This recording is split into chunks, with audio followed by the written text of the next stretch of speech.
Railway प्रवाशांकडून त्यांच्या मौल्यवान वस्तू मोबाईल फोन लुटल्याची बातमी समोर येते। सह्याद्री एक्सप्रेसमध्ये लुटालुटीचा प्रकार घडलाय। तुम्ही सुद्धा जर अशा प्रकारे प्रवास करत असाल तर ही बातमी नक्कीच ऐका, कारण सह्याद्री एक्सप्रेसमध्ये लूट झाल्याची बातमी समोर येते।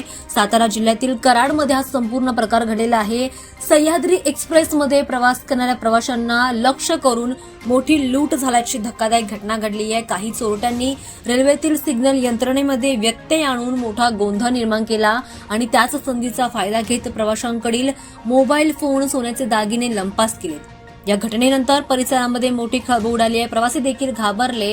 या घटनेची माहिती मिळताच पोलीस घटनास्थळी दाखल झाले आणि त्यांनी आता सीसीटीव्ही फुटेजच्या आधारातून, या पुराव्यांच्या आधारातून या भामट्यांचा, या चोरट्यांचा शोध घेण्याचे प्रयत्न सुरू केलेले आहेत। कराड परिसरातून जाणाऱ्या एक्सप्रेसमध्ये ही घटना घडली आहे। चोरट्यांनी रेल्वेच्या सिग्नलमध्ये अडथळा आणला आणि त्यानंतर गोंधळाची परिस्थिती निर्माण केली। प्रवाशांना टार्गेट केलं आणि त्यानंतर या चोरट्यांनी या प्रवाशांकडून मोबाईल फोन, सोन्याचे दागिने त्यांना धमकावून त्यांच्याकडनं चोरून घेतलेले आहेत, ते लुटले गेलेले आहेत।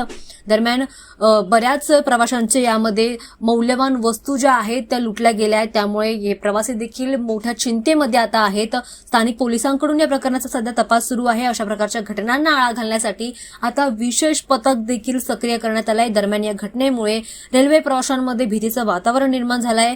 रेल्वे प्रवासादरम्यान अधिक सतर्क राहण्याचं आवाहन सध्या प्रशासनाकडून करण्यात आलंय।